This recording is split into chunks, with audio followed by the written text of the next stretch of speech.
nuevamente, buenas noches. Vamos a dar inicio a nuestra última clase. Vamos a hablar el día de hoy un poquito de lo que son las losas reticulares para terminar con las losas pretensadas. ¿Me pueden escuchar? ¿Alguien me puede confirmar si mi audio está bien?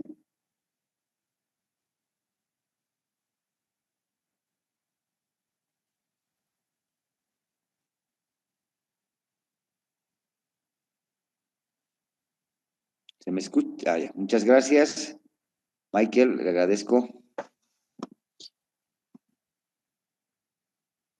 Muy bien, vamos a compartir la pantalla.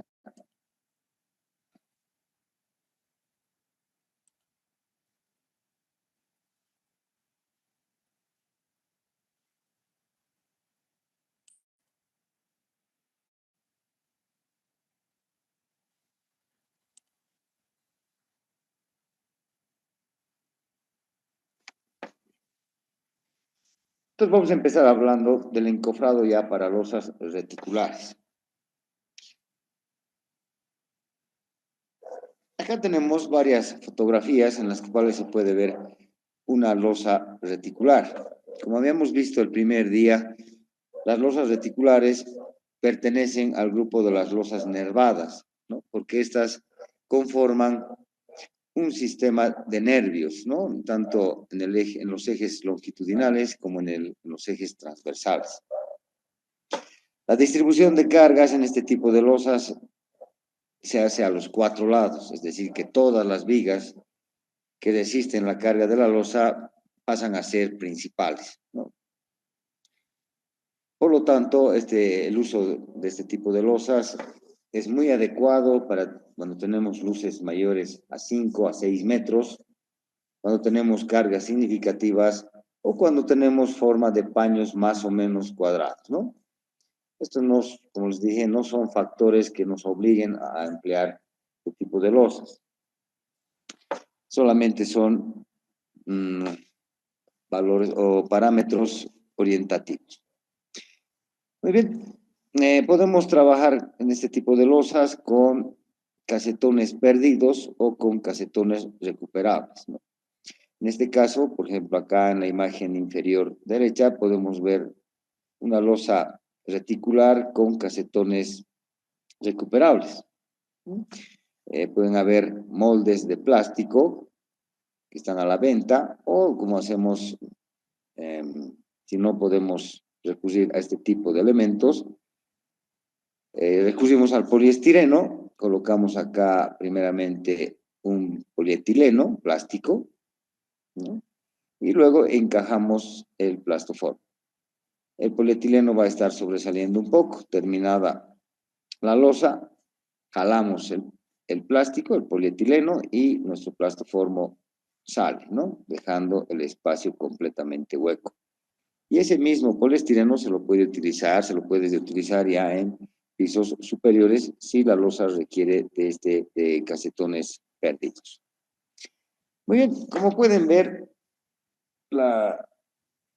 el encofrado de este tipo de losas es similar al que hemos visto hasta el momento.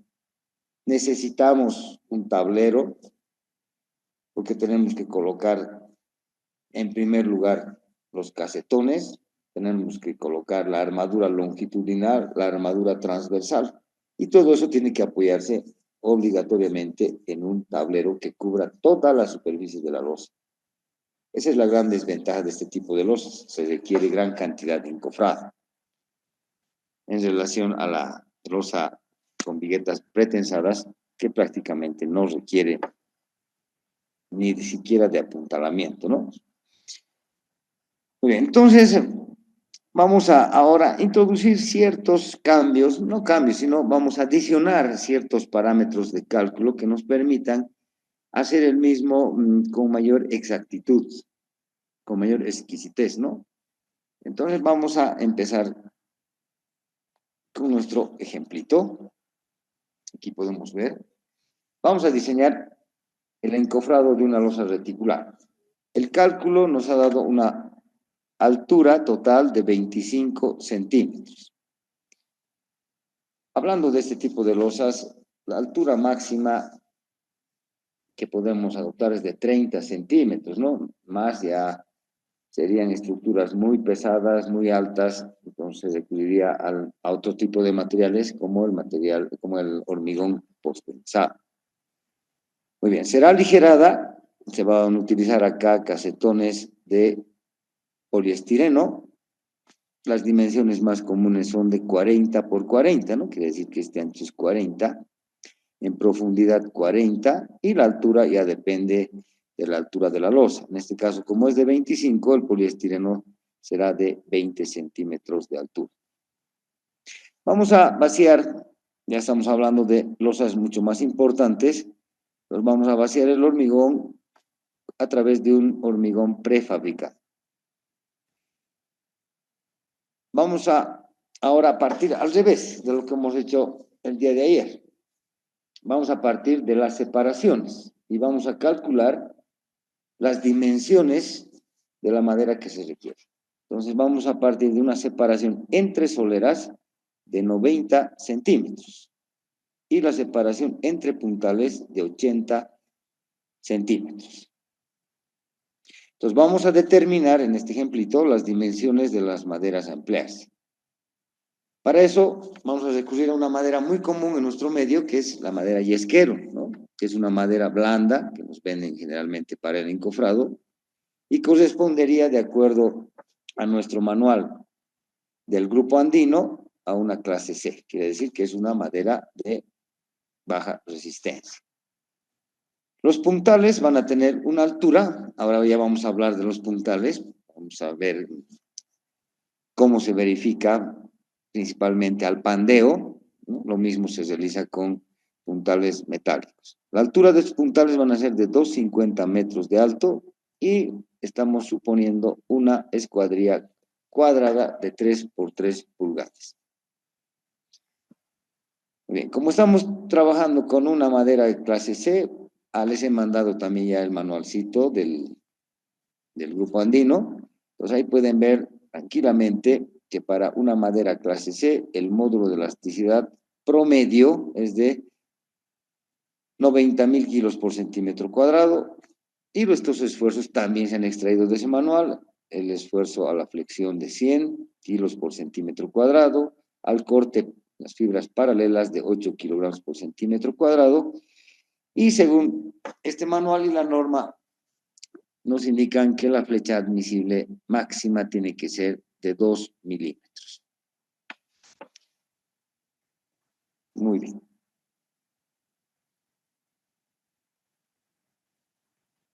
Aquí podemos ver, ¿no? Vamos a empezar a evaluar las cargas.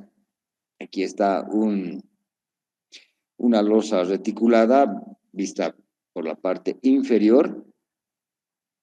Y lo único que tenemos que hacer, como hemos hecho con las anteriores lositas, es el de calcular primeramente el peso propio que va a tener esta losa. Entonces vamos a hacer un corte imaginario que aquí está marcado con una línea amarilla, ¿no? Esta línea, este cuadradito que se forma acá tiene un lado de 1 metro por 1 metro. Nos cortamos imaginariamente ese metro cuadrado de losa y acá tenemos las dimensiones. Y como pueden ver, la altura de la losa, 25 centímetros, y nuestros espacios vacíos van a ser de 40 por 40 centímetros. Muy bien, entonces es muy sencillo, ¿no? Calcular el peso propio. Primeramente, suponemos que estos 25 centímetros de altura y esa superficie de 1 metro cuadrado está completamente llena de hormigón. A ver, primera, es decir, que estamos considerando como si fuera una viga, perdón, una losa completamente maciza. Entonces su volumen va a ser 1 por 1 y por el espesor 0,25. Ahora, a esto tenemos que restar, a este volumen tenemos que restar estos 4 espacios vacíos. Van a ser de dimensiones 0,40 por 0,40 por 20 de altura, porque los 5 que nos faltan es la carpeta de compresión, y multiplicado por 4. Como pueden ver en la imagen, tenemos 4 espacios donde irán nuestro poliestireno expandido, el plastoformo, ¿no? El volumen nos da 0.12 metros cúbicos. Por lo tanto, el peso propio de nuestra losa va a ser el peso específico adoptado de algún reglamento de cargas, 2.400 kilos por metro cuadrado, por el volumen nos da el peso. Obviamente perdón, nos da en kilogramos, pero hemos hallado el peso de 1 metro cuadrado de losa. Por lo tanto, corresponde a 292.8 kilos por metro cuadrado. Aquí, si alguien me pregunta y me dice, pero si vamos a usar casetones perdidos, vamos a tener plastoformo acá. 4 bloques de plastoformo, ¿no? El peso del plastoformo se desprecia, ¿no? Tanto en la fase de cálculo como en la fase constructiva, especialmente de nuestro encofrado. Entonces no vamos a tomar en cuenta el peso del poliestireno porque es bastante reducido, ¿no? Muy bien. Por favor, alguien me confirma, ¿se está entendiendo? ¿Se me escucha bien? ¿Se me escucha de manera clara? ¿Todo bien, Inge? Sí, todo bien. Muchas gracias. Perfecto. Muy bien, vamos ahora a analizar las carguitas, las cargas vivas. Si ustedes recuerdan, poco, a los que no han estado el primer día, la carga viva recomendada por el manual del Grupo Andino es de 200 kilos por metro cuadrado. En este caso, si recuerdan el enunciado del pequeño ejemplo que estamos haciendo, vamos a emplear equipo correspondiente al que nos distribuye el hormigón premezclado, ¿no? Entonces vamos a tener tuberías, sistemas de bombeo, vamos a tener cierta vibración, cierto impacto, ¿no? No sé, los que han estado en obra, cuando empieza el bombeo, empieza a vibrar prácticamente toda la losa, ¿no? Entonces nos dice nuestro manual que a la carga, a la viva de 200 kilos por metro cuadrado, le adicionemos un 50%. 50% de 200 es 100, 200 más 100, 300 kilos por metro cuadrado, ¿no? Entonces, la carga total va a ser la carga, el peso propio de nuestra losa, hallado anteriormente, más la carga viva. Nos da en total casi 600 kilos por metro cuadrado. Muy bien. Ahora, pasamos a establecer la carga por metro lineal, ¿no? Hemos dicho que vamos a calcular como si fueran vigas, son viguetas sometidas a cargas uniformemente distribuidas, por lo tanto tenemos que convertirlas a kilos por metro. Entonces, de igual manera que hemos considerado el día de ayer, la longitud del tablón que va a formar parte del tablero horizontal tiene la misma longitud que el espaciamiento entre solera y solera, ¿no? Entonces, ¿cuál va a ser el ancho efectivo, el ancho tributario de los tablones? Ahora, no tenemos, ¿no?, el ancho del tablón, como en los ejemplos anteriores. Entonces, ahora tenemos, miren, esta es la distancia, aquí podemos ver la distancia entre puntal y puntal, que es 80 centímetros.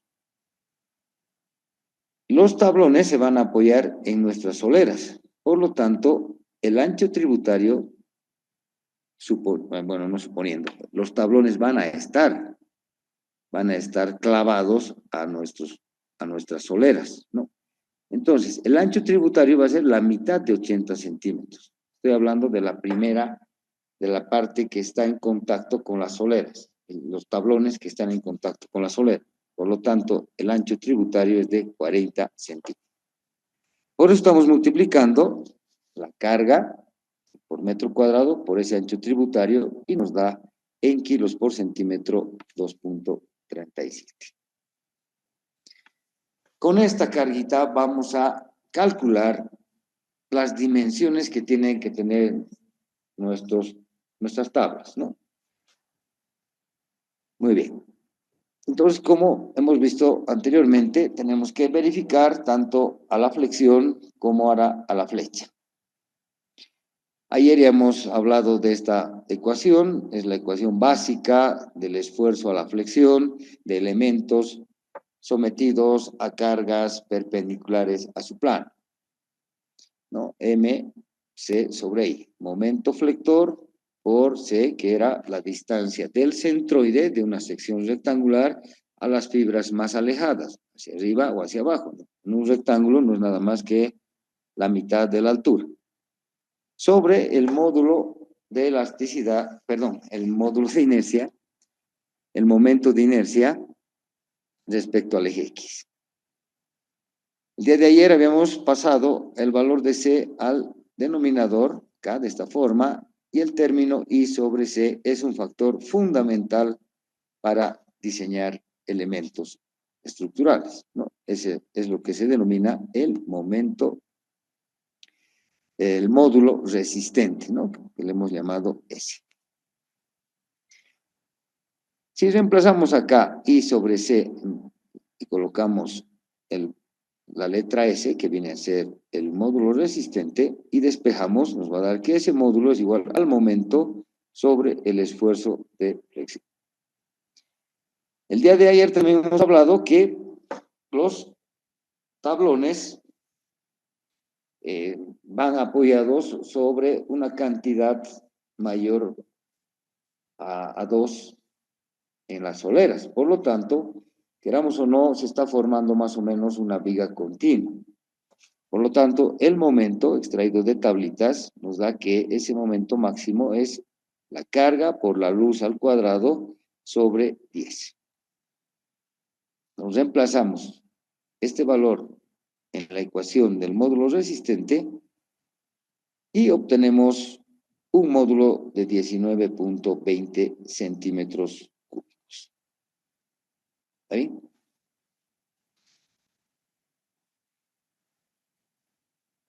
Donde L viene a ser la separación de apoyos. Imagínense la viga, viene a ser todo el tablero, que va de extremo, las tablas que van de extremo a extremo, y nuestros apoyos vienen a ser las soleras. Aquí están las soleras, que tienen un espaciamiento que coinciden con los puntales también que van a ir en esta primera fila, ¿no? Entonces, como pueden ver, el espaciamiento de apoyo a apoyo, estamos hablando de las soleras, ¿no? Pero aquí se ve más claramente, es de 90 centímetros. Por lo tanto, acá vamos a reemplazar ese valor y el módulo nos ha dado 19.20 centímetros. Muy bien. También el día de ayer hemos hecho una verificación por flecha, ¿no? Y hemos visto que, hablando de estructuras continuas, de vigas continuas, la flecha máxima tiene esta expresión, ¿no? Esa expresión corresponde a un material completamente elástico. La madera no es elástica de ninguna manera, ¿no? Entonces, la madera va a estar sujeta a una flecha instantánea y a una flecha diferida. Este valor corresponde a una flecha instantánea. Y ayer hemos determinado a través de un cuadrito, ¿se acuerdan? De una curva extraída del manual, que ustedes ya lo tienen. Y hemos establecido que el tiempo de periodo de encofrado va a ser de 15 días. Por lo tanto, hemos entrado a esa curvita y hemos determinado que a la flecha instantánea hay que afectarla, hay que aumentar más o menos en un 20%, ¿no? Hemos visto que después de los 6 meses tenemos que incrementar la flecha instantánea hasta en un 80%, ¿no? Bueno, pero eso ya es para estructuras que permanecen a lo largo del tiempo. En este caso, nuestro encofrado es temporal, por lo tanto, multiplicamos por 1.2. De esta expresión, vamos a despejar el valor del momento de inercia. Ahí tienen la expresión despejada, y lo único que hacemos es reemplazar. La carga, 237, que hemos evaluado anteriormente, 90, la distancia entre apoyo y apoyo, es decir, entre solera y solera. La deformación máxima, por norma, nos hemos dicho que es de 2 milímetros, ¿no? Eso equivale a 0,2 metros. Y el módulo de elasticidad para el yesquero, que es una madera tipo C, es de 90.000 kilos por centímetro cuadrado, multiplicado por el factorcito de la flecha diferida. Entonces tenemos un momento de inercia de 81 centímetros a la cuarta. Muy bien, voy a pasar a la siguiente diapositiva, si no hay alguna pregunta.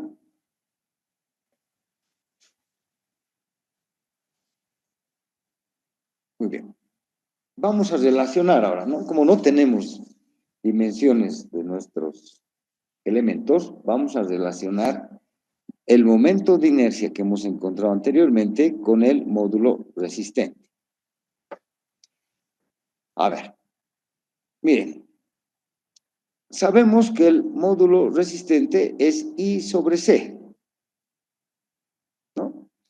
Y sabemos que C no es nada más que la mitad de la altura, la distancia, vuelvo a repetir, del centroide a las fibras más alejadas, es decir, la parte superior de la sección o a la parte inferior de la sección, siempre y cuando sea un rectángulo.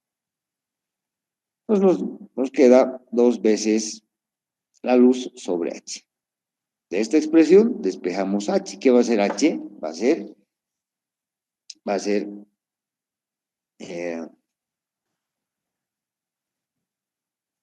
a ser precisamente el ancho que va a tener nuestro tablón, ¿no? No se olviden, el espesor, la alturita de nuestro tablón va a ser la altura de esta sección, perdón, estoy mal, no tengo la posibilidad de dibujar. Bueno, entonces H es el ancho de nuestro tablón, ¿no? Por lo tanto, despejamos 2 por 81, que es el módulo el momento de inercia, y el módulo resistente 19,20.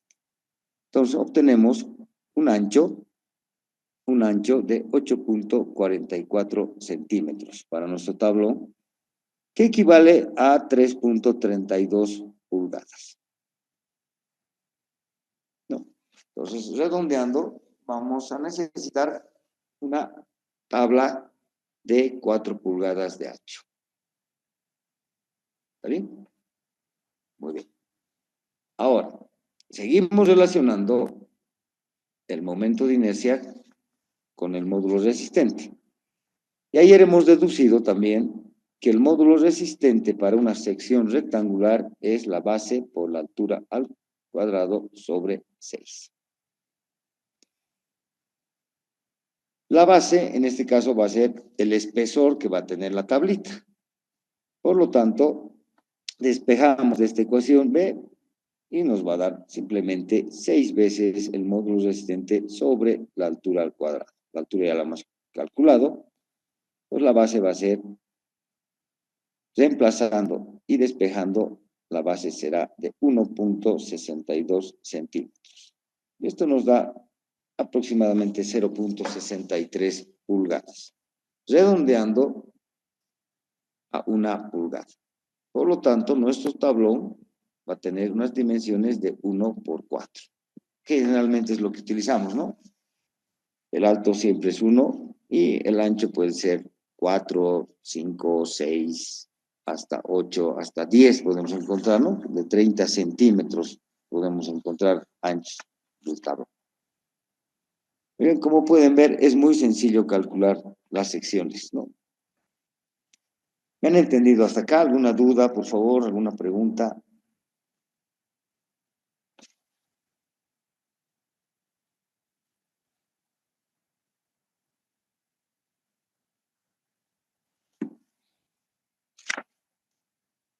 Muy bien.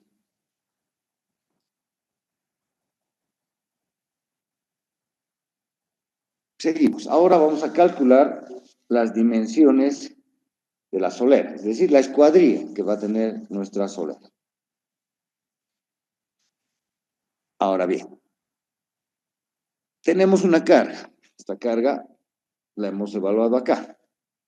Carga viva más carga muerta, 592.8 kilos por metro cuadrado. Ahora, ¿cuál es el ancho tributario de la solera?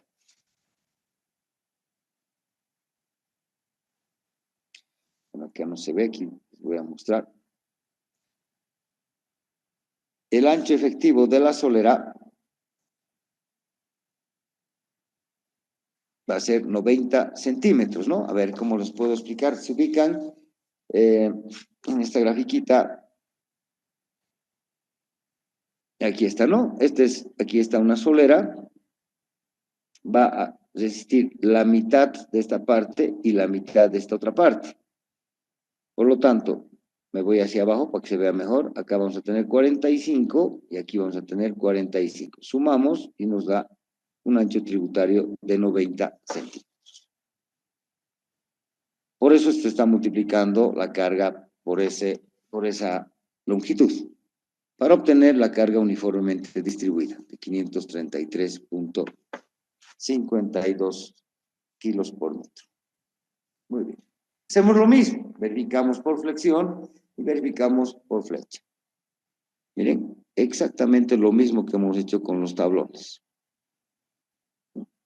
Hemos despejado de la ecuación básica de la flexión el valor del módulo resistente. Hemos reemplazado el momento para una viga continua con la misma longitud de luz y para la misma carga uniformemente distribuida, y nos da un valor del módulo resistente de 19.20. La flechita, lo mismo, ¿no? Lo mismo. ¿Qué es lo que ha cambiado? ¿Qué es lo que ha cambiado ahora?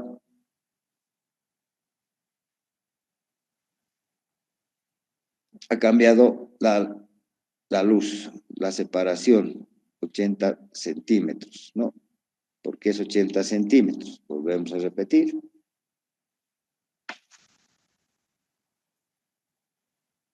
Las soleritas, aquí estamos, ¿no? Sí. Las soleras tienen una longitud de 80 centímetros, por lo tanto, va a ser esa nuestra nueva luz, ¿no? Hace rato habíamos multiplicado por 90. Muy bien. Nos vamos por flecha, lo mismo, la misma ecuación multiplicado por el factor de la flecha diferida, tenemos el valor del momento de inercia. Muy bien, entonces, ¿qué quiere decir? Que nuestras soleras tienen que cumplir tanto la condición del módulo resistente como del momento de inercia, ¿no? Perfecto. Bien, hacemos lo mismo.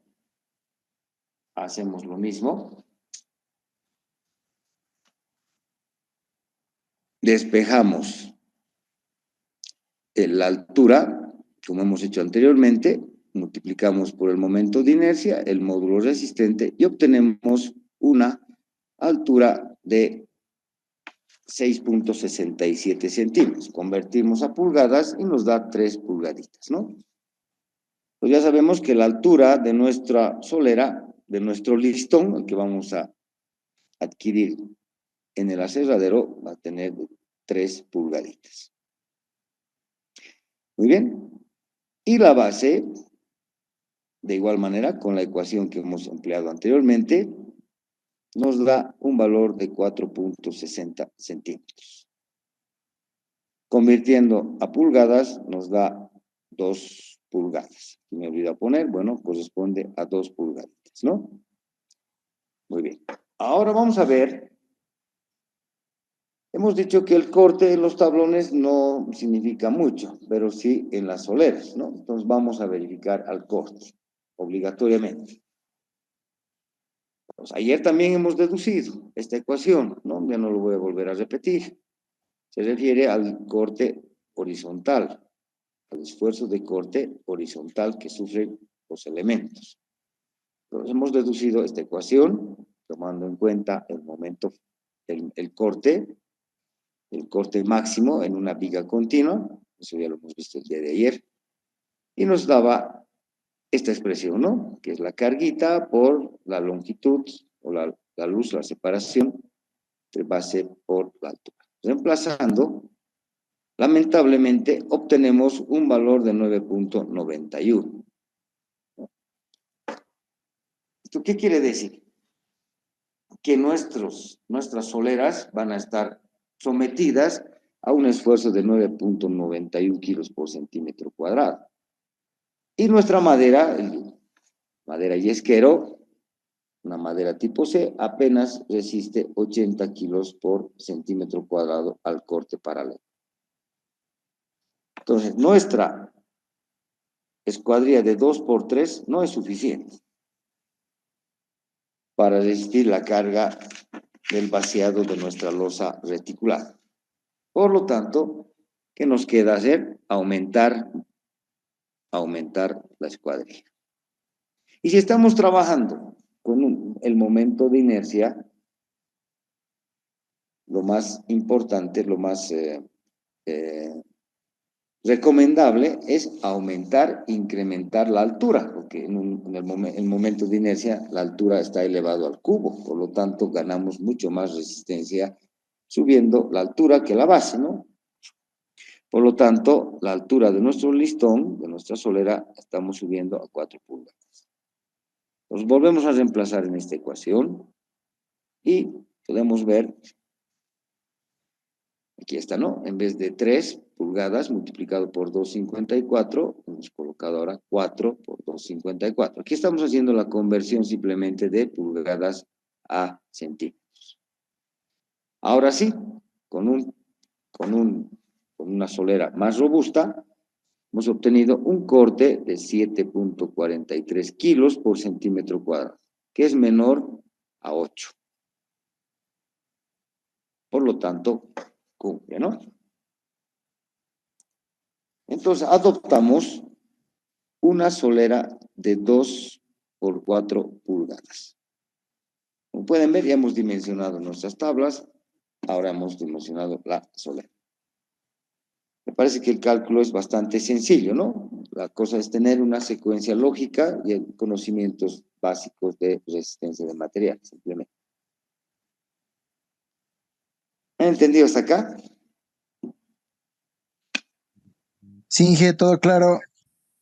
¿Sí? Muy bien, muchas gracias, ingeniero Vargas. He reconocido su voz. Una consultita. Dígame. Al tener factores de seguridad altos, o sea, sé que normativamente no es permitido el que usemos un corte mayor al corte admisible, pero al tener factores de seguridad altos, ¿usted recomendaría el poder colocar las soleras 2x3? Nosotros no hemos incluido ningún factor de seguridad en este cálculo. Pero al momento de nosotros colocar el esfuerzo por corte admisible, tengo entendido de que el manual del pacto andino ya le baja un factor de seguridad. Correcto. Estamos hablando ya del valor que nos da, de este valor 8, me está diciendo, ¿no?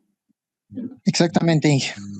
Claro, porque nosotros no hemos incrementado ni la carga muerta ni la carga viva, ¿no? No hemos afectado por ningún factor de seguridad, ¿no?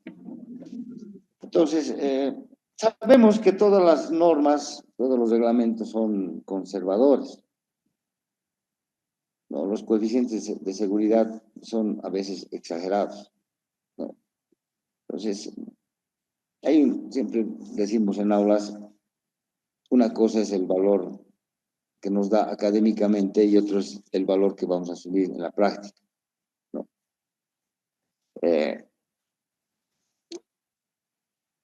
asumiendo este criterio que usted dice, podemos bajar un poco, ¿no? Nuestras soleras y trabajar tranquilamente con una solera de 2x2.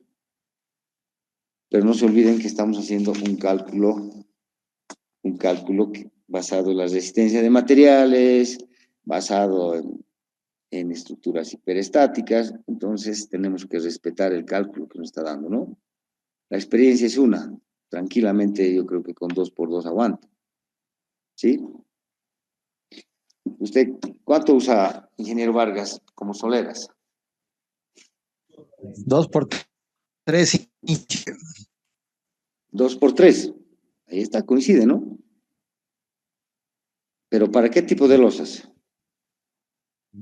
Reticulares en dos direcciones, las típicas 25, 50, 10, 25 de alto, 50 intereje, 10 de nervio. Ah, muy bien. Entonces más o menos estamos coincidiendo con su... Y usted no, seguramente no calcula, confía en el encofrador o calcula.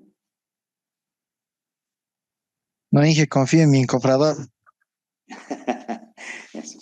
Bueno, tiene un buen encofrador, coincide con el cálculo que hemos realizado, ¿no? Muy bien.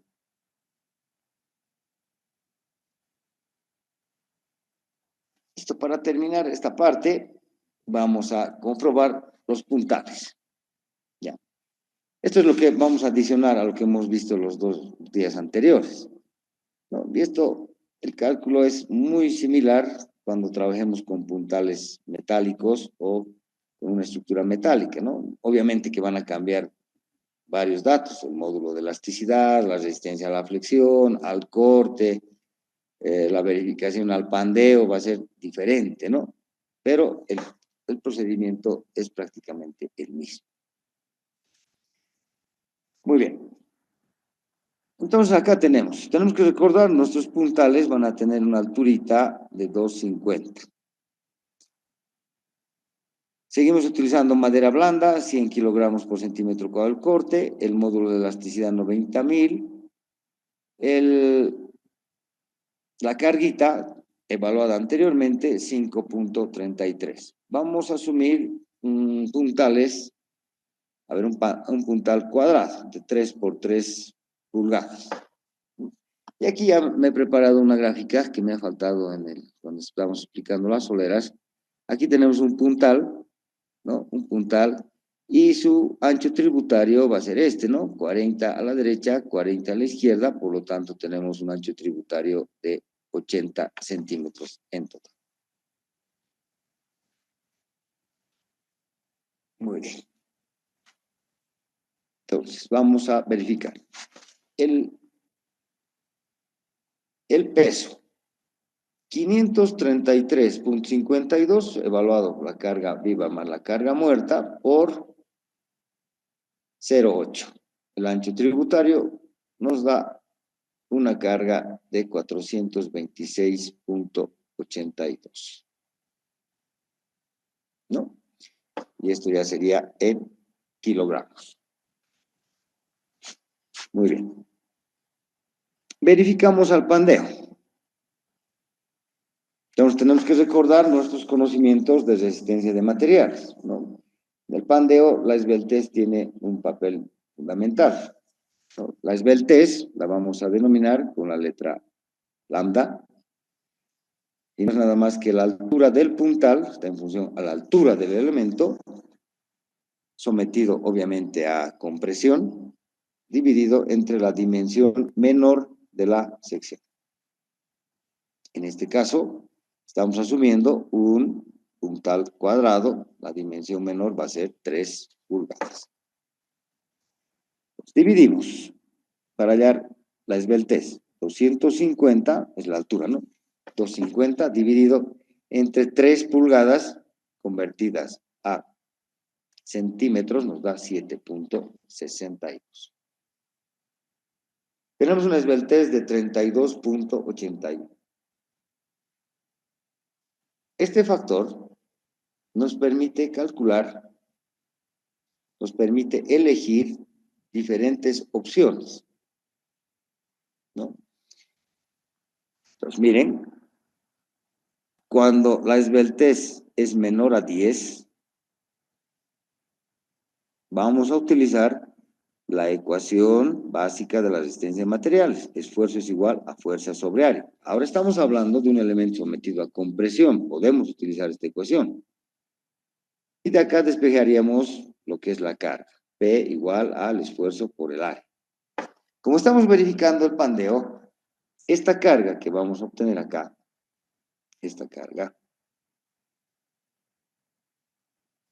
tiene que ser mayor o menor a la que soportan nuestros puntales.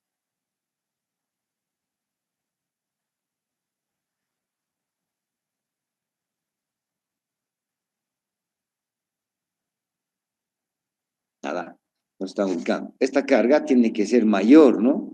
La tiene que ser mayor.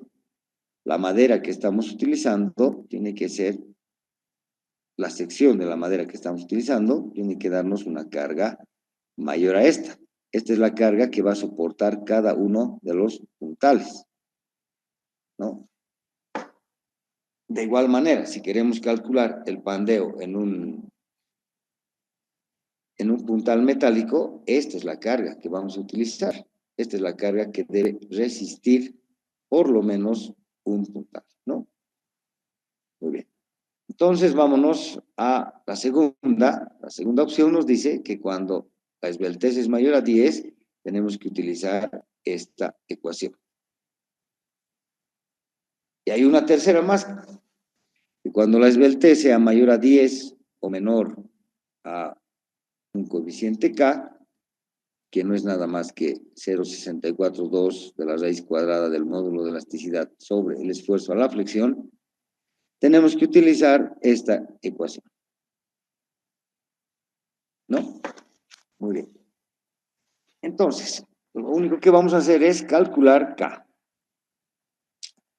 Calculamos K, reemplazamos los valores, en vez del módulo de elasticidad, 90.000, y en vez del esfuerzo a la flexión, 100. Nos da 19.26.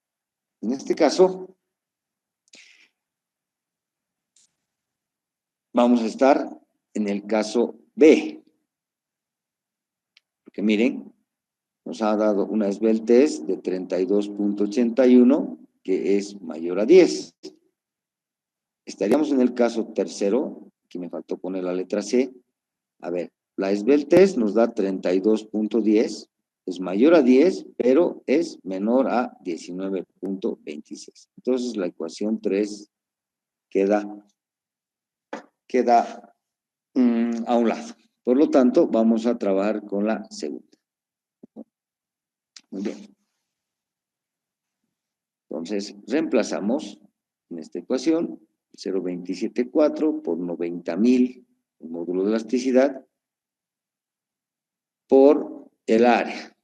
El área de nuestros puntales, como es cuadrado, entonces es 762, que equivale a 3 pulgadas, por 762, que también equivale a 3 pulgadas. Dividido entre la luz, perdón, no es la luz, es la altura, 250 dividido entre la dimensión menor, ¿no? Esto viene a ser la esbeltez, ¿no? Que ya hemos calculado anteriormente. Y como pueden ver, nos da una carga que puede soportar nuestro puntal de 1.330 kilogramos. Y nuestros puntalitos van a estar sometidos apenas a 426.82. Por lo tanto, un puntal de madera yesquero, con una altura de 250 y una escuadrilla de 3x3 es suficiente. Tal vez estamos por encima, tal vez podemos bajar un poquito, pero ya tendríamos que volver a verificar, ¿no? Lo que quiero darles es la secuencia del cálculo para que ustedes ya con estos conocimientos puedan realizar ya cálculos de encofrados mucho más complejos, ¿no? Estamos tomando ejemplos bastante sencillos en este nuestro primer curso. ¿Me han entendido hasta acá? ¿Alguna duda, por favor?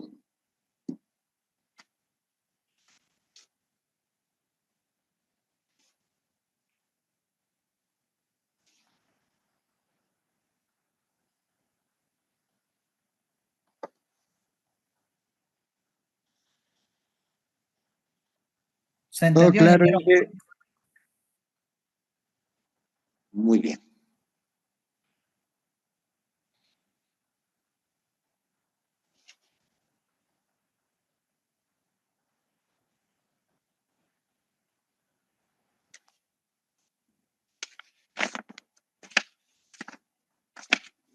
Perfecto. Vamos a pasar a la última parte del curso, que es lo que se refiere al encofrado de las losas postensadas. Inge, buenas noches. Buenas noches, ¿Cómo dígame. está? Un favor, antes de pasar esto, una consulta sobre los puntales. Bueno, más que el cálculo de lo que hemos realizado es sobre la verificación. Normalmente hoy en día usamos bolillos, ¿verdad? Sí, Entonces, supongo que para esa verificación tendríamos que usar el diámetro y para que pueda cumplir tendríamos que escoger bolillos de diferentes diámetros o diámetros más grandes a medida de que la presión sea más grande, ¿correcto? En- exactamente, exactamente. Entonces, pero para algunos casos que ya es un poco más convencional y ya es más práctico, se usan puntales metálicos, que Sí, normalmente esos varían el gruesor o el diámetro, depende de la longitud, de la altura que vayamos a encontrar para la losa. Normalmente para 2,50 hasta 3 metros viene un diámetro que no es muy grueso. Entonces, en este caso, si digamos el diámetro no estaría cumpliendo y también tendríamos que verificar, supongo que el módulo de elasticidad del acero del puntal metálico, tal vez. Y la cosa es que si no llega a cumplir el puntal metálico, lo que tendríamos que hacer para estos es ponerlos más ceñidos, ¿verdad? Para que llegue a cumplir su resistencia. exacto. Si no podemos, lo que usted ha dicho está muy bien, ¿no? En nuestro cálculo, que es el mismo para los puntales metálicos, van a cambiar varios datos, ¿no? Por ejemplo, el módulo de elasticidad, la forma de verificar la esbeltez, por ejemplo, ya no vamos a trabajar con una dimensión mínima, sino vamos a trabajar con una sección circular, ¿no? Entonces vamos a verificar, vamos a tener dos opciones si no se cumple el, las comprobaciones, ¿no? Podemos recurrir a puntales de mayor diámetro, pero si no es así, como usted lo dijo, si no hay la posibilidad, tal vez es de propiedad nuestra, entonces tenemos que ceñir, tenemos que colocar nuestros puntales más juntitos, ¿no? Ok, gracias.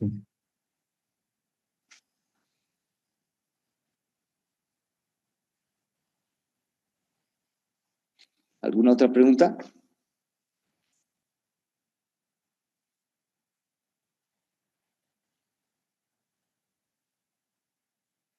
Ahora hay que tomar en cuenta que la sección de los puntales es maciza, no, no, No es hueca, es hueca, ¿no? Entonces hay que tomar en cuenta un ese cilindro. factor, exacto, ¿no?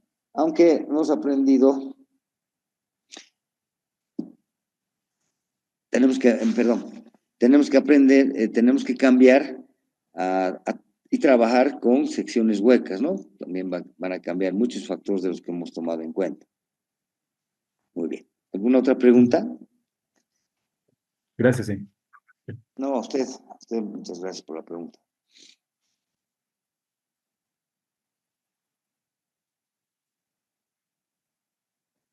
Perfecto. Entonces vamos a pasar a ver el encofrado de losas postensadas. ¿Quién me puede decir qué es lo que varía, si hay algún cambio sustantivo con el encofrado que hemos visto hasta el momento para los macizas, para losas con nervios vaciados en sitio o para lositas reticuladas? ¿Sabes? Si tenemos colegas que han construido este tipo de losas, han encofrado este tipo de losas.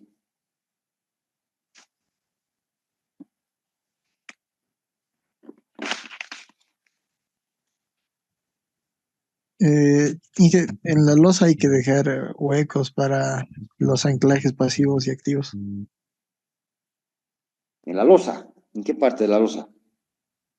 Dependiendo de dónde vayan están las vainas. para que posterior al vaciado nosotros recién podamos realizar el postensado. Sería en Correcto, el lateral, en realidad, ¿no, Inge? Para las losas postensadas normalmente se usan venestas o tablas fenólicas para que el tendido del encofrado sea más eh, veloz, por así decirlo. así es. Entonces hay que dar orificios, ¿no? Vamos a ver enseguida, perfecto. Pero cambia el sistema, necesitamos un entablonado horizontal.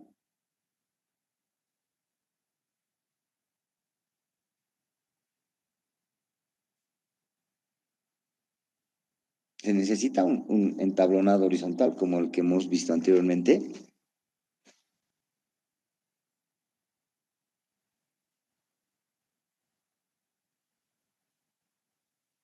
No en encofrado. Se requiere, ¿no? Igual. Y que se necesita. Se necesita. ¿Por qué? Porque la losa postensada es muy similar a una losa llena, obviamente de mucha más resistencia, ¿no? Pero estamos hablando de ya del encofrado. Es una losa que tiene una altura menor, es una losa llena. Entonces, el encofrado es prácticamente lo mismo. Lo único que hay que tener cuidado en el encofrado es que tenemos que tener plataformas, ¿no? Que sobresalgan, plataformas que sobresalgan en los lugares donde vamos a tensar los torones. ¿Por qué? Porque ahí va a estar el operador con su gato y necesitamos un pasillo, si me permiten, término para poder realizar el tensado de los cables, ¿no? Y el orificio que han dicho ustedes, hay que perforar para que pasen nuestros aceros y podamos realizar la tarea de tensado, ¿no? Muy bien, entonces, no es necesario calcular el encofrado, solamente ver cuánto pesa por metro cuadrado la losa y tomando en cuenta un hormigón superior, ¿no? En este tipo de losas, la norma obliga a que tengamos un hormigón de 25 megapascales como mínimo, ¿no? Muy bien, son las 8 de la noche, unos 5 minutitos descansaremos y terminamos ya con algunos comentarios, algunas formas constructivas que tengan estas losas postensadas, más que hablar del encofrado, del cálculo del encofrado, podemos hablar del proceso de construcción del encofrado y algunas experiencias que ustedes tengan para terminar el curso. Muy bien, les pido por favor 5 minutitos. Vamos a compartir nuevamente nuestra pantalla y vamos a charlar un poquito sobre los aspectos constructivos, más que del cálculo de encofrados, que ya hemos visto la parte básica. Y está. ¿Pueden ver mi diapositiva?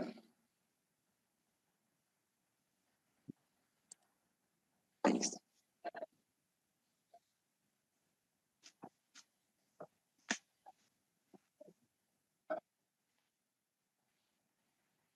Así es, ingeniero, podemos ver sus diapositivas.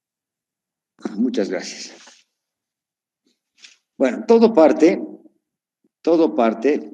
de un cálculo estructural, ¿no? Un cálculo estructural donde en los planos se especifica claramente el recorrido, el trazado que deben tener nuestros elementos sometidos a un postensado, ¿no? Y estos planos tenemos que llevarlos a la parte constructiva de manera casi exacta, ¿no? A ver, vamos a charlar un poquito con todos ustedes con la experiencia constructiva que tienen. A ver, empecemos hablando. ¿Cómo se realiza el tendido de los tendones? O de los torones también se llama, ¿no? ¿En qué momento se realiza? Ya está nuestro encofrado listo. ¿En qué momento realizamos el tendido de los tendones?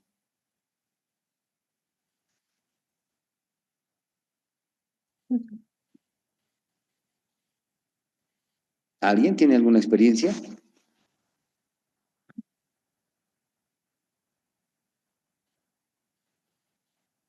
Bueno, el tendido de esta armadura que se llama armadura activa se la realiza al mismo tiempo que la armadura pasiva, ¿no? La armadura pasiva es aquella armadura de refuerzo que no está sometida ni antes ni después a un tensado, ¿no? Estamos hablando del acero tal como lo adquirimos, ¿no? Entonces, eso lo realiza al mismo tiempo. Pero, en primer lugar, ¿cuál se coloca? Primero, se coloca en primer lugar la armadura pasiva inferior, ¿no? La pasiva inferior, que está destinada generalmente a soportar los momentos positivos. Una vez que se coloca la armadura pasiva inferior, se procede a poner los caballetes, ¿no? Los caballetes nos van a poder servir de soporte a la armadura activa, es decir, a los tendones, ¿no? Entonces procedemos, gracias a estos caballetes, nos van a permitir dar mayor altura en los apoyos, soportando los momentos negativos de esta armadura activa, para luego proceder a colocar la armadura pasiva superior, ¿no? Entonces, primero ponemos la armadura pasiva inferior, procedemos a colocar la armadura activa, los tendones, los torones, y posteriormente completamos con la armadura superior pasiva, ¿no? Ese es el procedimiento constructivo. Después de hacer esto, tenemos que ocuparnos de algunos sectores que son también críticos, ¿no? Procedemos a colocar la armadura de refuerzo, generalmente pasiva, en puntos singulares. A ver, ¿cuáles serían estos puntos? Quisiera que ustedes me ayuden. Estamos hablando de una losa postensada.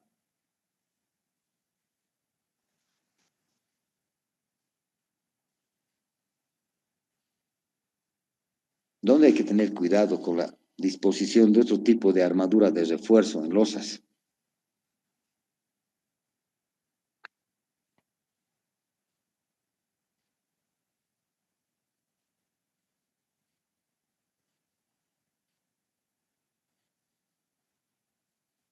Nada.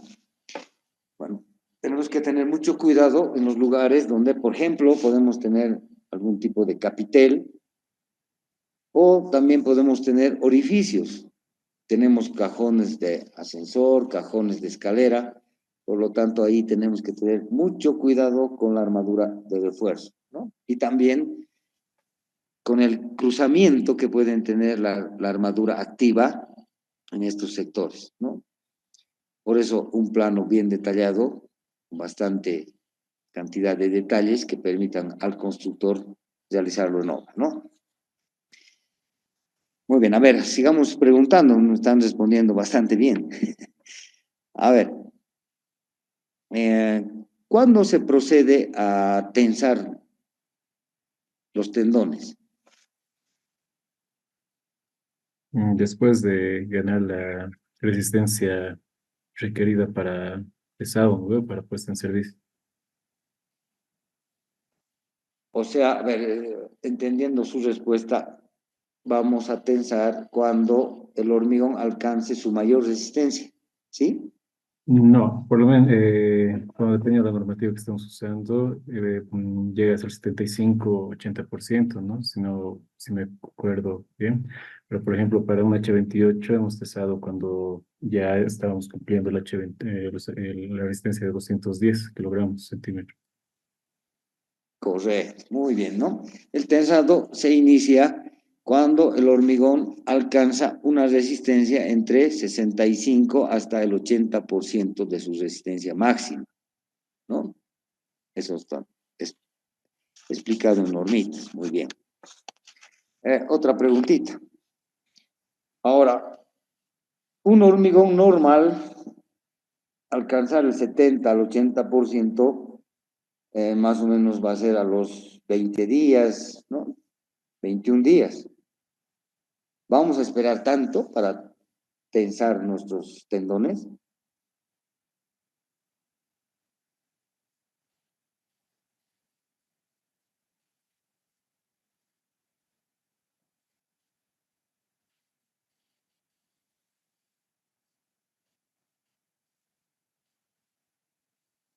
No creo que es mucho tiempo. Es mucho tiempo, ¿no? La gran ventaja de este tipo de losas es la rapidez en la construcción. Entonces, ¿cómo logramos que nuestro hormigón alcance resistencias mayores en poco tiempo?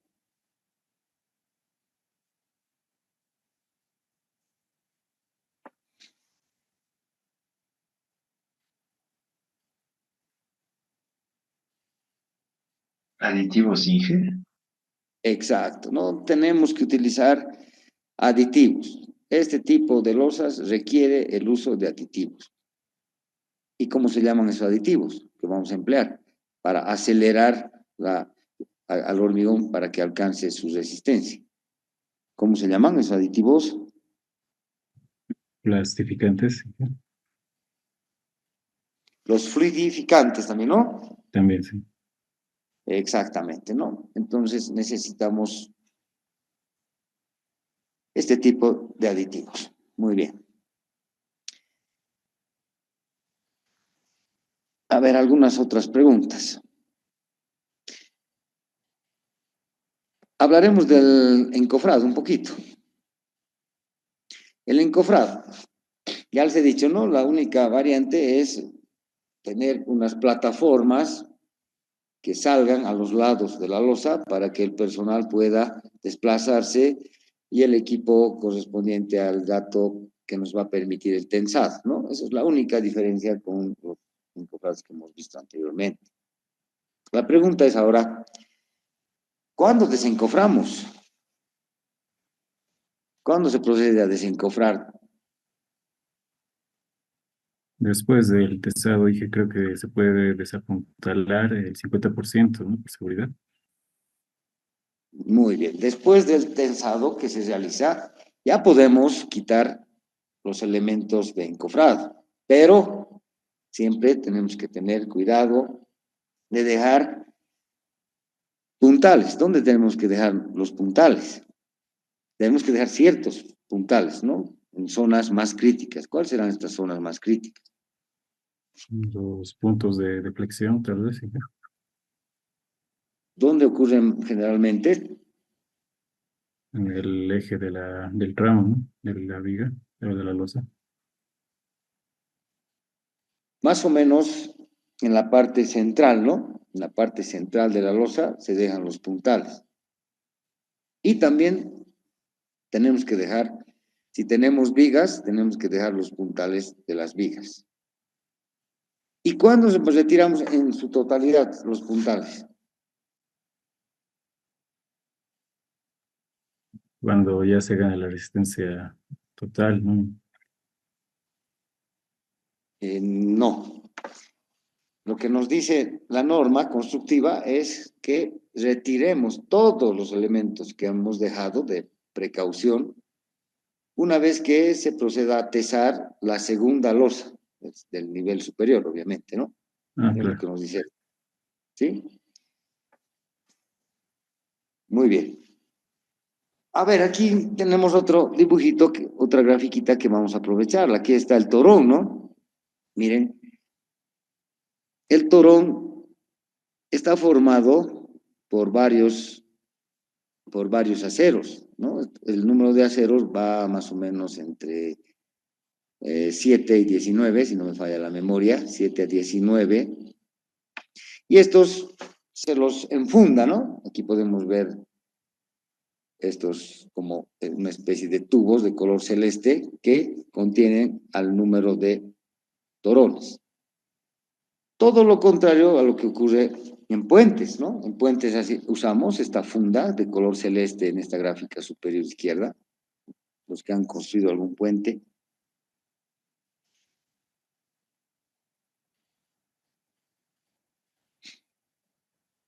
No, en los puentes no se coloca, no colocamos esta funda, los torones quedan expuestos, ¿no? Y el número de torones es mucho mayor en puentes postensados. Muy bien, ¿para qué ponemos esta funda en una losa?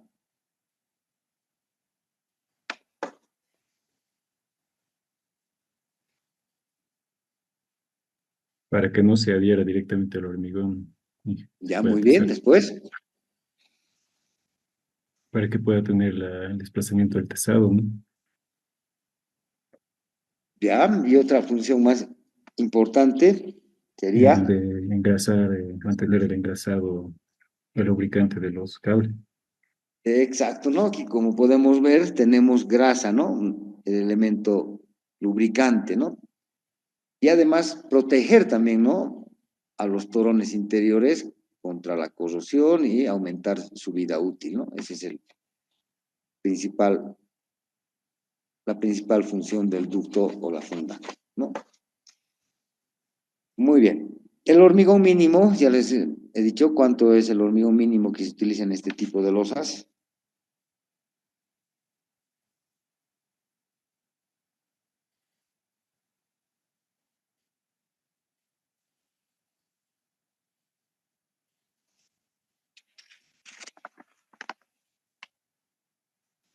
El hormigón mínimo por norma es de 25 megapascales, ¿no? Podemos utilizar también hormigones de mayor resistencia.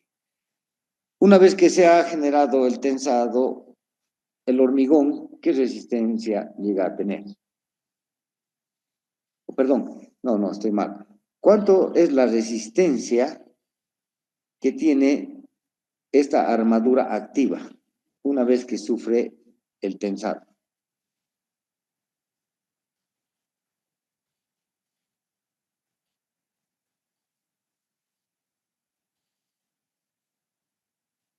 Un acero normal tiene una resistencia a la fluencia más o menos de 40 megapascales y de 50 megapascales.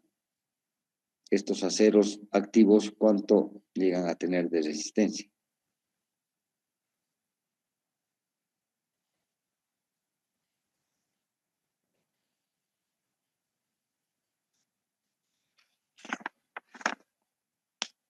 Creo que Nadie. es 18.729 kilogramos por centímetro cuadrado y va por ahí. Llegan hasta 270 megapascales de resistencia,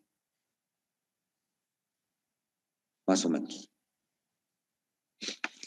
Muy bien. ¿Alguna pregunta que tengan? ¿Algún aporte? ¿Alguna curiosidad?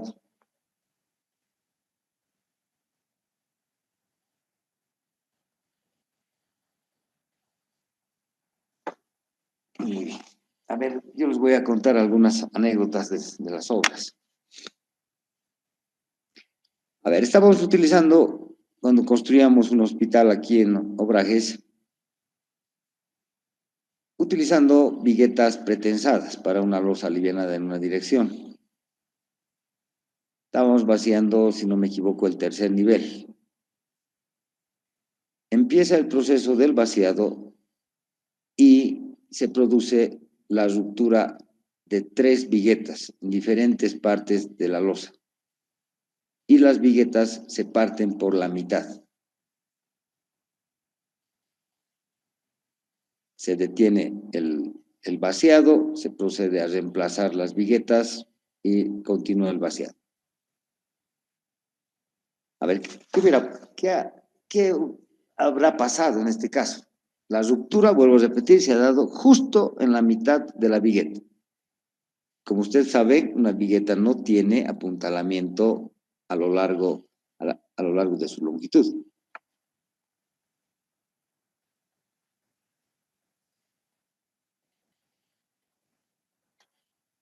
¿Qué creen que hubiera pasado?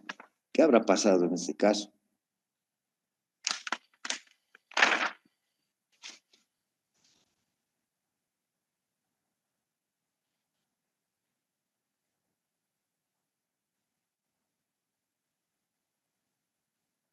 Bueno, ¿qué hacemos? Llamamos al distribuidor, no voy a dar el nombre, por no hacer quedar mal.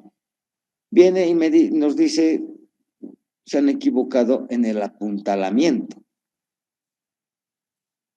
Han debido cometer fallas en el apuntalamiento. A ver, ¿qué les parece la respuesta de un técnico de esa empresa?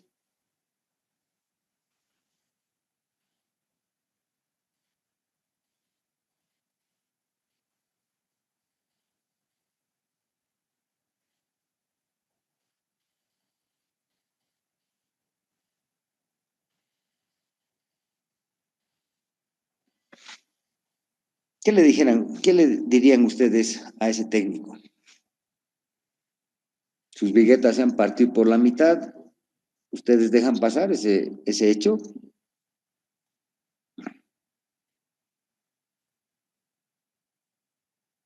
Estamos hablando en el proceso constructivo, ¿no? Estábamos en pleno vaciado y las viguetas se partieron. Al partir se han producido la caída de los elementos, ¿no? O sea, ha caído hormigón, ha caído los aligerantes, más bien que en la parte inferior no habían obreros.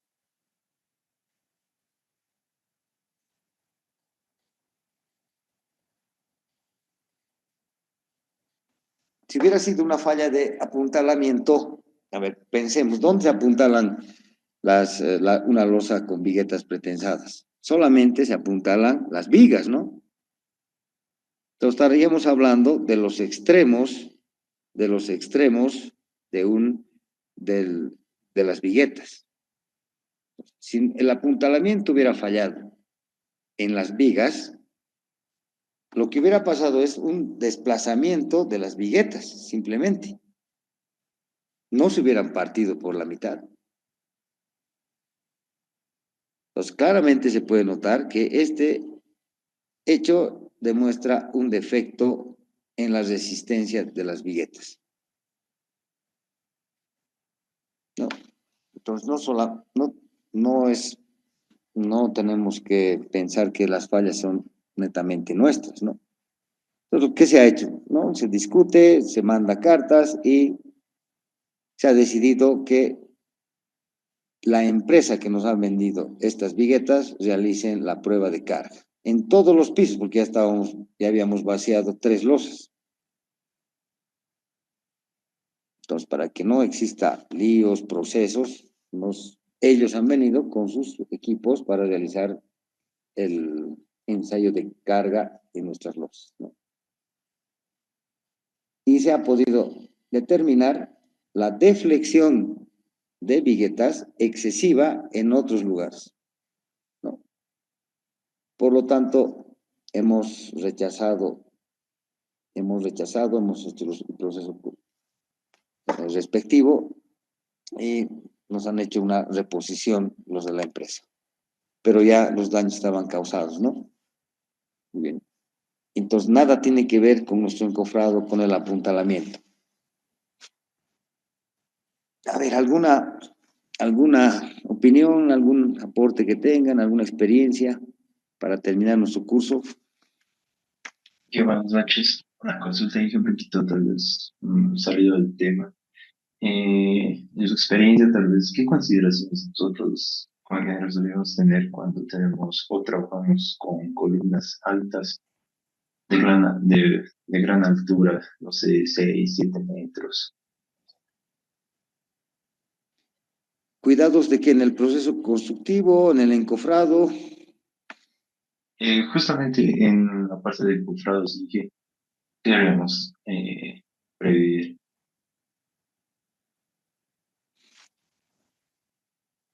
En el cálculo del encofrado de columnas, y todavía de esa altura, quien va a jugar un papel importante es el impacto del hormigón contra las paredes laterales de la columna. Entonces, ese cálculo es mucho más complejo.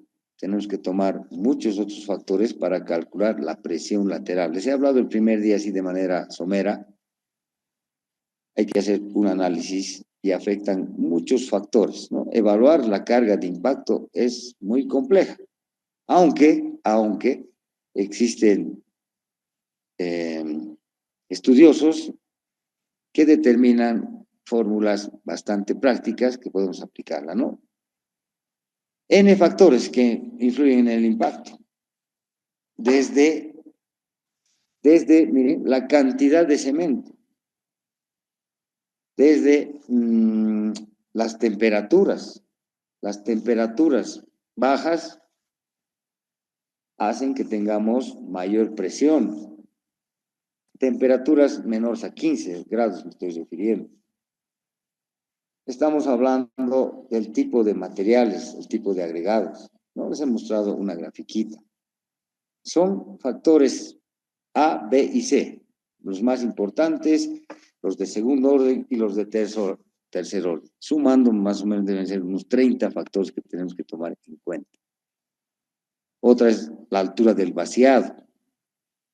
La altura del vaciado no puede ser mayor a unos 50. Si usted me está hablando de 7 metros, el impacto se incrementa y la disgregación del hormigón se incrementa de gran manera, ¿no? Entonces son muchos factores.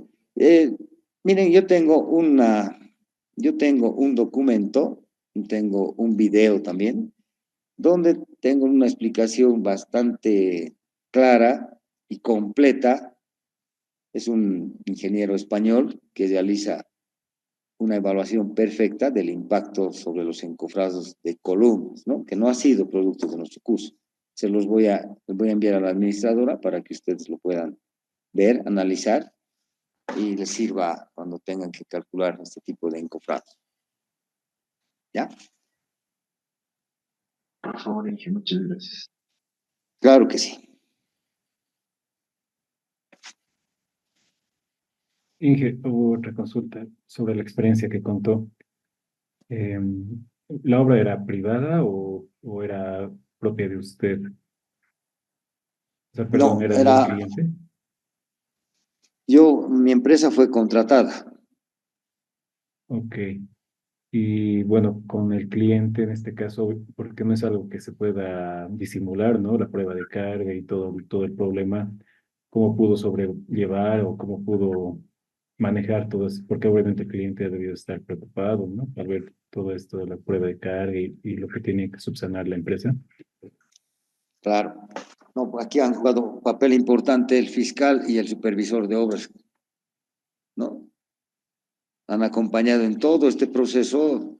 Ha sido larguito, ha habido ciertos roces, pero gracias al supervisor, el fiscal, se han emitido informes dando la viabilidad a las losas construidas, ¿no?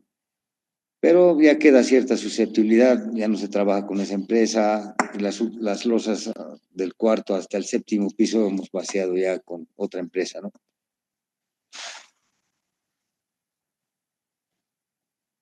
Pero actualmente, visitando la obra ya son más o menos 8 años ya. Está todo rajada, pero no se ha caído. No, mentira. Está todo trabajando de manera normal, ¿no? Las losas han adquirido su resistencia y no se han presentado problemas. ¿Hicieron refuerzo de las losas y que con fibra de carbono tal vez o algo? Sí, hemos hecho. Bueno, nos vamos a ir un poquito más allá. Hemos reforzado vigas porque ha habido lugares donde las deflexiones ya sobrepasaban los límites admisibles. Por lo tanto, no se puede quitar, pues si ya está vaciada la losa, el hormigón ha endurecido, el hormigón ya estaba con su resistencia a los 28 días. Hemos procedido a reforzar tanto losas como vigas, ¿no? En las dos plantas inferiores. Y eso lamentablemente ha corrido a cuenta nuestra.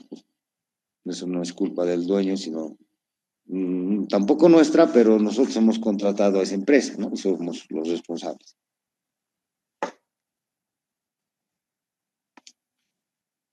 Y el refuerzo se lo ha hecho netamente con fibras de carbono, ¿no?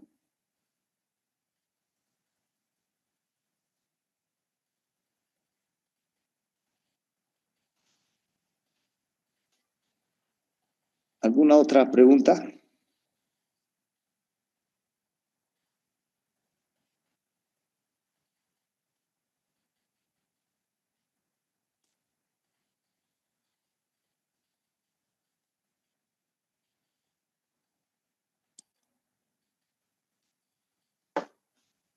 Muy bien, estimados colegas, ha terminado nuestro pequeño curso. La intención ha sido introducir a todos ustedes y motivarlos al cálculo de los encofrados, que muchas veces, yo diría casi nunca los realizamos. Confiamos en nuestros obreros por la experiencia que tienen. Pero hay que tomar en cuenta, hay dos casos en la ciudad de La Paz que ha habido colapso de las losas en plena construcción debido al mal sistema de apuntalamiento y encofrado, ¿no? Ustedes recordarán en la Plaza Triangular, cuando se estaba haciendo una obra del teleférico, una losa ha caído. De igual manera, cuando estaban construyendo el campo ferial, de igual manera, una losa ha cedido en el momento de la construcción debido al mal sistema de apuntalamiento y encofrado. Entonces, esa era la intención de este pequeño curso, tengan las bases iniciales, básicas, para que podamos posteriormente, si se da otro curso de un nivel mayor, de un nivel superior, poder recurrir ya a un programa computarizado para poder hacer un análisis mucho más exhaustivo en 3 dimensiones de un sistema completo de encofrado, tomando ya un caso real, ¿no? Una edificación real en la cual podemos, a través de un programa, poder determinar los esfuerzos máximos que se están dando en todos los elementos del encofrado, ver qué está pasando con el corte, con las deformaciones verticales, deformaciones laterales que puede tener todo el sistema, incluir sistemas de adiestramiento, ¿no? Ir probando en el programa adiestramientos en un lado, alternados, en X, horizontales. Todo eso manualmente no se lo puede hacer, ¿no? Se lo puede hacer, pero en mucho tiempo. Con un programa se lo puede hacer de muy buena manera. Bueno, eso es todo. Si no tienen alguna pregunta, no me queda más que despedirme, agradecerles y que sea hasta una próxima oportunidad. Ingeniero, una consulta. ¿El material que Dígame. utilizó en las clases nos lo va a proporcionar? Sí, no, yo no tengo ningún problema. Yo a la administradora del curso le paso por WhatsApp para que le distribuya a cada uno de ustedes. Yo no tengo ningún problema. Ya, ok, ingeniero, muchísimas gracias. Además, ha sido, creo, grabadas las sesiones y también les van a hacer llegar, me parece, el video.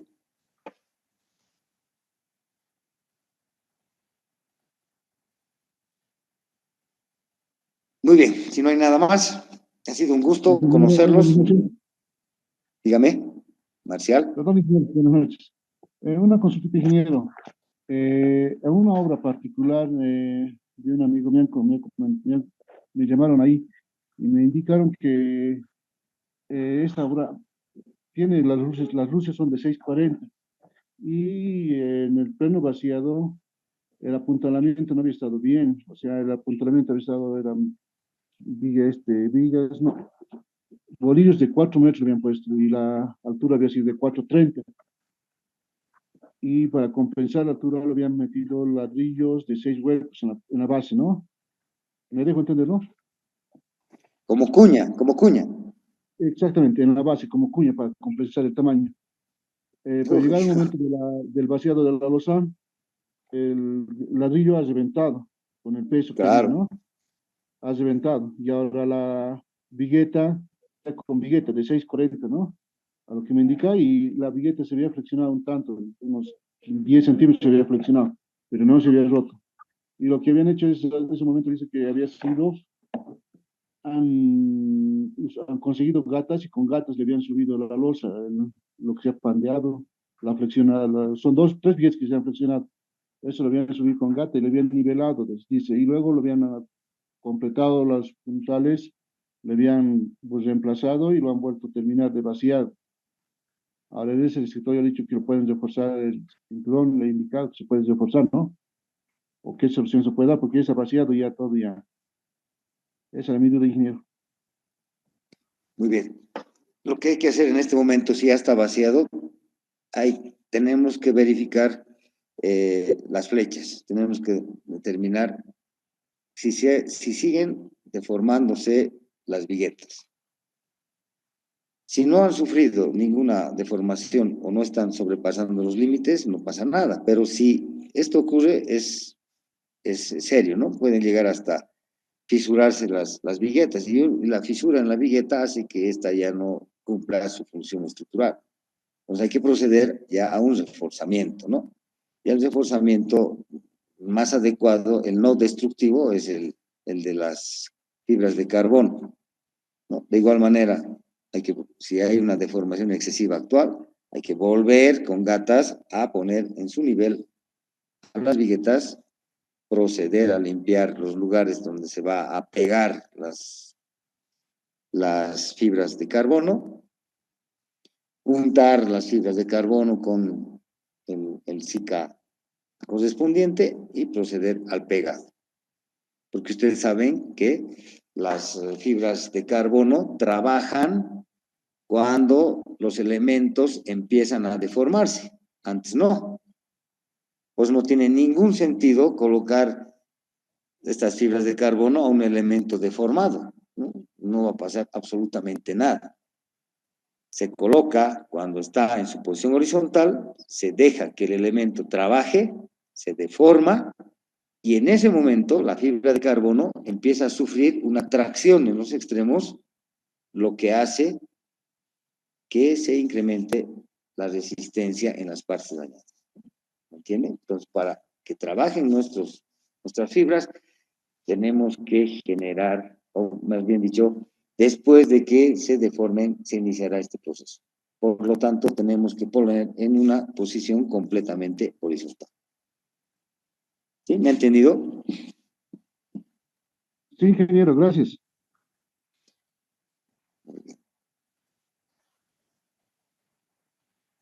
¿Alguna otra preguntita? Sobre eso, Inge, justo sobre lo que comenta el colega, bueno, no es bueno, ¿no? Empalmar puntales o bolillos cuando falta la luz. A veces se compra menos y están faltando y están apuntalando. ¿Usted en ningún caso recomienda apuntalar o hay, pues cada ciertos puntales o cada ciertos bolillos se puede hacer un empalme, por ejemplo, ¿no? O en ningún caso directamente? No es conveniente, ¿no?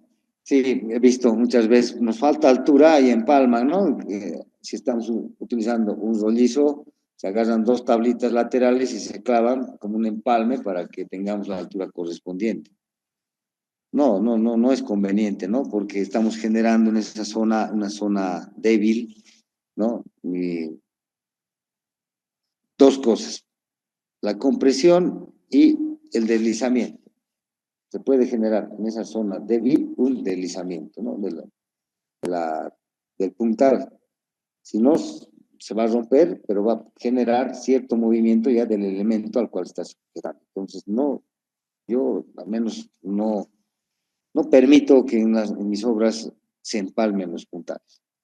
Tenemos rollizos de alturas de la que queramos, ¿no? Podemos ir al cruce a Río Seco, ahí tenemos infinidad de puntales de todo grosor, de toda altura, ¿no?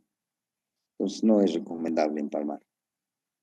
Peor aún colocar como cuña el ladrillo que dijo nuestro compañero, ¿no? El ladrillo sometido a compresión se va a partir sufriendo un aplastamiento inmediato, ¿no? Las cuñas tienen que ser igual, del mismo material, la madera, ¿no? Y nos recomiendan todavía que la cuña tenga una inclinación de casi 45 grados, ¿no? Y vamos presionando con un combo, vamos golpeando de un lado al otro hasta que nuestro puntal quede bastante fijo y con la verticalidad correspondiente. Muy bien.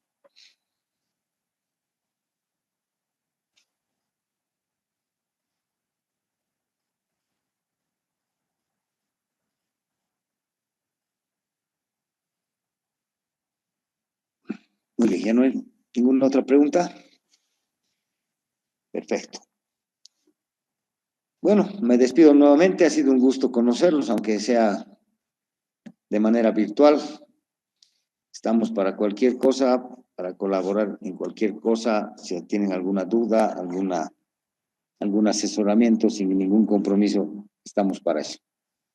Muchas gracias, señores colegas. Muchas gracias a la administradora y que sea hasta una próxima oportunidad. Gracias a usted, ingeniero. Gracias por la clase, por impartir su conocimiento. Muchas gracias. Hasta luego. Muchas gracias. Hasta luego. Hasta luego.